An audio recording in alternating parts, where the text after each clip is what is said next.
એકદમ કડક ક્રન્ચી અને ગોળની મીઠાશથી ભરપૂર સિંગની ચીક્કી બાળપણમાં બધાની જ ફેવરિટ રહી હોય છે. ખાવામાં જેટલી મીઠી છે એટલી જ બનાવવામાં સરળ છે. તો ચાલો રેસીપી જોઈએ. સિંગની ચીક્કી બનાવવા માટે અહીં મેં 2 કપ જેટલા સિંગના દાણા લીધેલા છે અને 2 કપ જેટલા સિંગના દાણાની સાથે આપણે 2 કપ જેટલો ગોળ લઈશું. ગોળના ગાંગડા હોય છે તેને મેં ભાંગીને આ રીતે ભૂકો બનાવી દઈશું, જેનાથી મેલ્ટ થવામાં સરળતા રહે. ત્યારબાદ ગેસની ફ્લેમ ચાલુ કરી આપણે જે સિંગના દાણા લીધેલા હતા તેને હળવા રોસ્ટ કરીશું. આ રીતે કઢાઈમાં દાણા નાખી મીડિયમ ગેસની ફ્લેમ ઉપર આપણે તાવેથાની મદદથી આ રીતે સતત ફેરવતા રહીશું. આ દરમિયાન તમે ગેસની ફ્લેમ વધારે અથવા તો મીડિયમ રાખી શકો છો.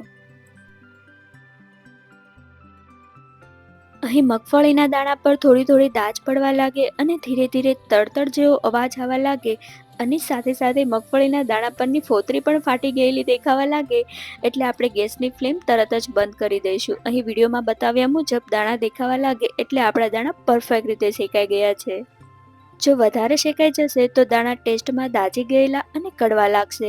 હવે તેને રસોડાના નેપકિનમાં મસળીને અથવા તો હાથ વડે આ રીતે મસળીને દાણાની ઉપરની ફોતરીઓ દૂર કરી લઈશું. બધી જ ફોતરીઓ કાઢી લીધી છે અને 2 કપ જેટલા મગફળીના દાણા બનીને તૈયાર થઈ ગયા છે અને હવે આપણે તેને થોડીવાર સાઈડ કરી દઈશું.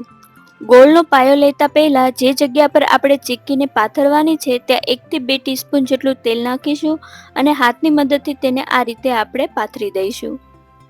ગેસની ફ્લેમ ચાલુ કરી કઢાઈ મૂકી મીડિયમ ગેસની આંચ ઉપર આપણે 1 થી 2 ટેબલસ્પૂન જેટલું તેલ એડ કરીશું અને ત્યારબાદ આપણે જે ગોળ લીધેલો હતો તે એડ કરીશું. બધો જ ગોળ આ રીતે એડ કરીને ચમચાની મદદથી અથવા તો તાવેથાની મદદથી આપણે આ રીતે સતત ફેરવતા રહીશું. ગોળ ઓગળી જાય ત્યારબાદ તેને ધીમી ગેસની આંચ ઉપર અથવા તો મધ્યમ ગેસની આંચ ઉપર ચમચાની મદદથી સતત આ રીતે હલાવીને 4 થી 5 મિનિટ સુધી આપણે તેને પકવીશું. ધીરે ધીરે ગોળ બ્રાઉન કલર જેવો પકડવા લાગે એટલે આપણે તરત જ ગોળ પાકી ગયો છે કે નહીં તે તપાસવા માટે એક નાનું પાણી ભરેલું બાઉલ લઈશું અને તેમાં ગોળનું ટીપું એડ કરીશું.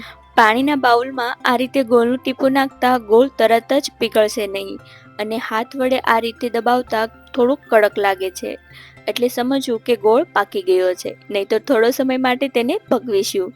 પાક આવી છે એટલે તરત જ આપણે ગેસની આંચ બંધ કરી દઈશું. તેમાં મગફળીના દાણા નાખી દઈશું.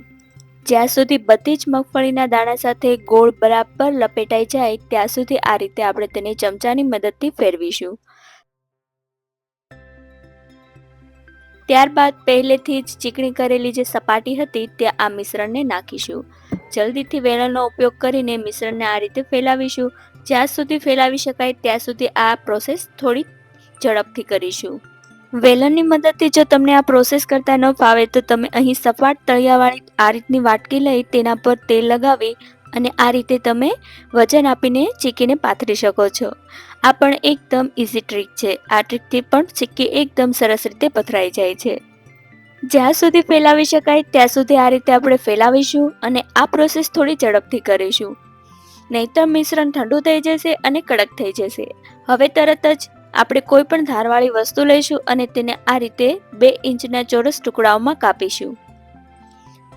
જ્યારે ઠંડુ પડી જાય એટલે તરત જ આ રીતે ટુકડાઓમાં તેને તોડીને કન્ટેનરમાં ભરી શકાય છે અને આમ મગફળી અને ગોળની ચીક્કી તૈયાર થઈ ગઈ છે ને એકદમ સરળ. રેસીપી પસંદ આવી હોય તો વિડીયોને લાઇક અને શેર કરો. આવી જ ઘરગથ્થુ બીજી રેસીપી બનાવવા માટે અને શીખવા માટે રિદ્ધિસ કુકિંગ કિચનને સબસ્ક્રાઇબ કરો. ફરી મળીએ એક નવી જ રેસીપી સાથે. ત્યાં સુધી જોતા રહો અને રાંધતા રહો રિદ્ધિસ કુકિંગ કિચનની રેસીપી. ધન્યવાદ.